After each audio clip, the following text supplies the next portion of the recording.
So each year I go through what is the most expensive cards that have been released in that particular year. And I've done one in 2024, 2023. I'm pretty sure I did one in 2022. We're in 2025, right? The first 6 months have been and gone. What are the most expensive cards that have been released so far this year? So just a little recap, sets that have been released this year: Prismatic, Journey Together, Destined Rivals. So there's only been 3 sets that have been released so far this year. Of course, we've got Black Ball and White Flare drop in a matter of weeks. So we're comparing it between those 3 sets, and I have a feeling there's going to be a lot of EVs in this top 10 list. It's kind of interesting, mainly because I always do these type of lists, and TCG players apparently done one for me, so that makes my life 10 times easier rather than going through trying to look at all the prices. So let's jump in and find out. Okay, there we have it. Top 10 most expensive cards of 2025 so far. Now, before anybody's like, oh yeah, but Jace, where's the Magikarp? Where's the Charizard for 151? Where's the Greninja? They didn't come out this year. This isn't like based on Scarlet and Violet era.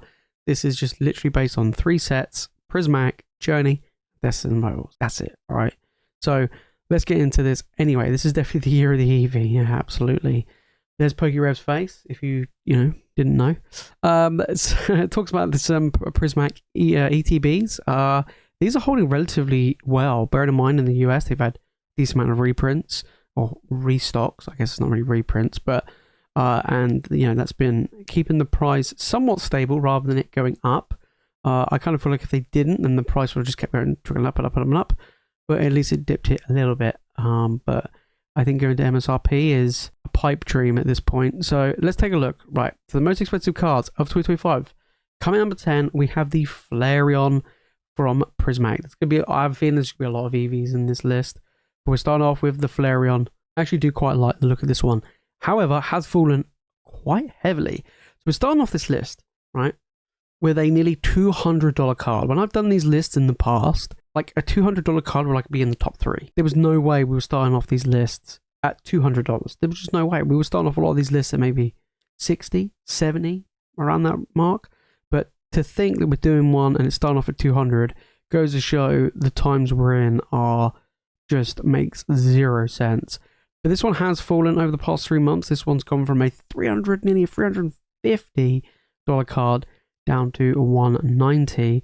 And we go back right at the start of the year, and it pretty much is at its lowest point it's ever been.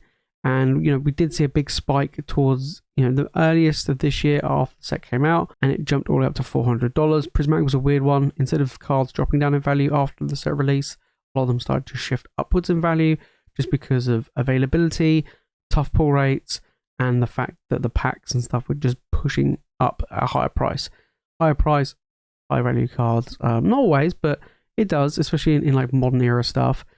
Then number 9, we've got Cynthia's Garchomp. That's actually interesting. I didn't think this would be actually in the top 10, really. I thought it was just pretty much all Prismatic stuff. But yeah, my favorite card, of course, from Destined Rivals.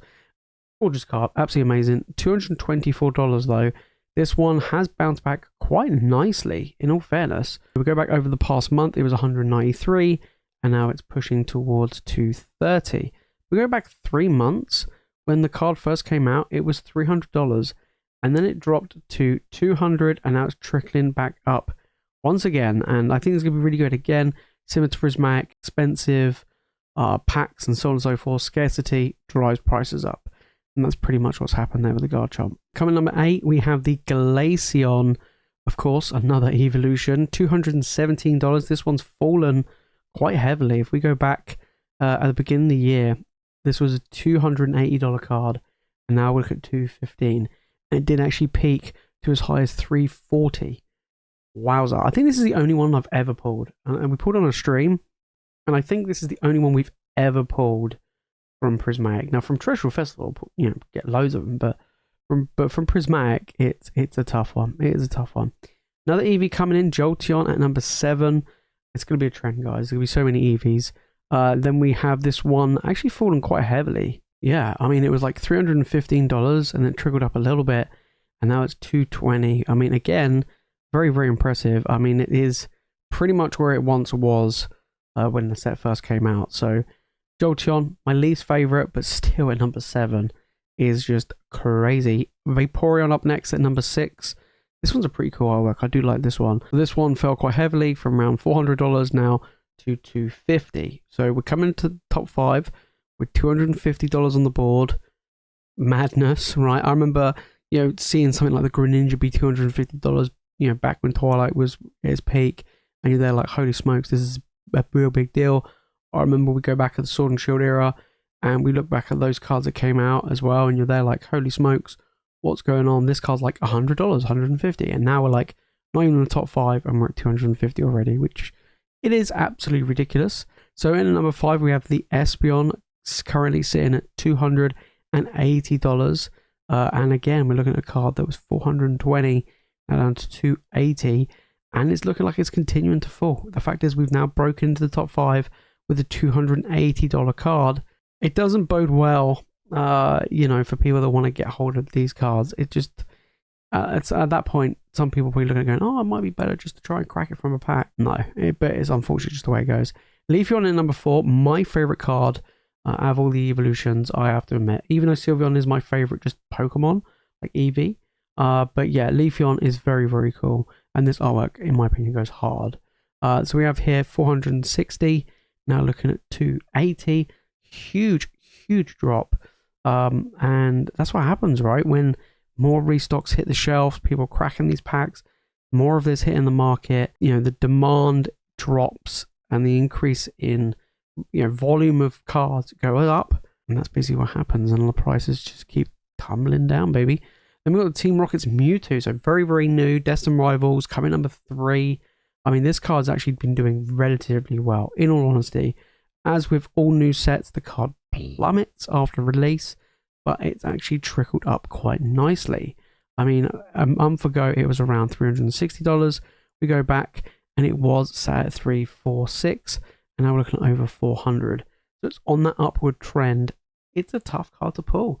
Destined Rivals booster boxes are holding really good value, and it's just silly expensive. And if you want to crack packs, it's going to be super tough to get this Mewtwo. If you do, you're doing really well, because it's going to be a big, big pricey card. Just missing out on the top spot, I wonder what the top spot is the Sylveon, of course, from Prismatic. I do like this art, but yeah, the Leafeon takes it for me. It does. $400 here. It was up to nearly $600. It started off at $480 at the start of the year. It was obviously quite high on pre-order prices. Then it did dip to around $470. Then it went up to $562, and that's dipped right back down to $400. I say right back down. $400 is still ridiculous. What is ridiculous is this is more expensive than the Alt Art Sylveon VMAX from Evolving Skies. Just to, throw that one out there. This is still more expensive. There's a ton more Prismatic here in the shelves. Still not on the same level as how much they printed for Evolving Skies back in the day. But there are more products here in the shelves. And, more gets open, the more this will fall in value. I mean, the fact is we come in number 2 and a card that's over $400 is pretty ridiculous. It just is. So it's going to be interesting to see. I think that a lot of these evolutions are going to continue to fall as the year goes on, with more reprints and restocks of Prismatic. And of course, number 1, it is the Umbreon. I mean, what else is it going to be, right? As soon as you slap Umbreon onto a name, boom, goes to the moon. So we're looking at $1,000, $1,030. But then look at this, guys. If we go back over the past 6 months, we can see the fall of the King was around $1,600. And now we're looking at a card that's over $500, nearly $600 less. Ouch. Could you imagine buying it at that price? You'd feel pretty bad, right? So overall, I mean, the Umbreon is Holy Grail item. It is going to be a big card, not just in the Scarlet and Violet era, but I think for the next couple of years, unless they bring out something that's just absolutely bonkers. But yeah, I think this is going to be a tough one to beat, to be honest. Not just against these other cards in this list, but just in future sets to be released. You look at Black Bolt, White Flare, you look at the big shiny cards in that. I don't see it coming anywhere close to the Umbreon from Prismatic. Like, the Umbreon from Prismatic is just next level, super tough to pull. And I mean, yeah, it's dropped a lot, but it's going to continue to drop, and it's going to be under $1,000 before you know it. But that's still ridiculous, right? If you even look at the normal Umbreon, the one from Evolving Skies, it never performed anywhere near this good. It took a long, long time to get to where it is now.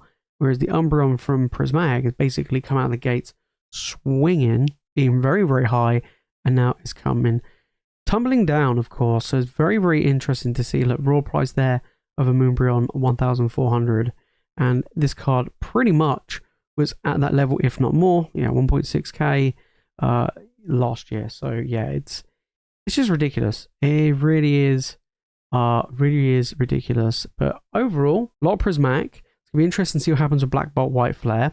I think you might get a couple of entries, maybe in the lower tier, but definitely not breaking the top 5. I just don't see it happening.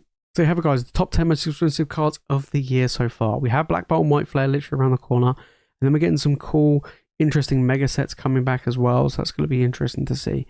But yeah, this is looking like, as far as like value is concerned, Prismatic is just a home run set. I mean, it is tough pull rates and it is expensive to get hold of, but there's a lot of value in there, right? You have all the evolutions, which just keep that set afloat, in all honesty. So yeah, it's going to be interesting to see, even though they are crashing pretty much across the board, especially with those big cards. If you're looking to pick up some, now might be a really good time. If you followed the video and you've enjoyed it, make sure to smash the like button and make sure to subscribe for more Pokemon content. And let me know your thoughts down in the comments about what is the situation going on this year. Which one's your favorite card? And, you know, do you think there's going to be another card that will break the top 10? It's going to be interesting to see. I will do a follow-up video where I'll compare what the top 10 cards are from this year, you know, compared to what was around last year or the year before. You guys can get an idea, because that would be kind of interesting. But if you want to watch more Pokemon content, guys, make sure to click the video on the screen, and of course make sure to hit that subscribe button. That's it from me in today's video. Thank you so much for watching. You guys are legends, and I'll see you in the next one.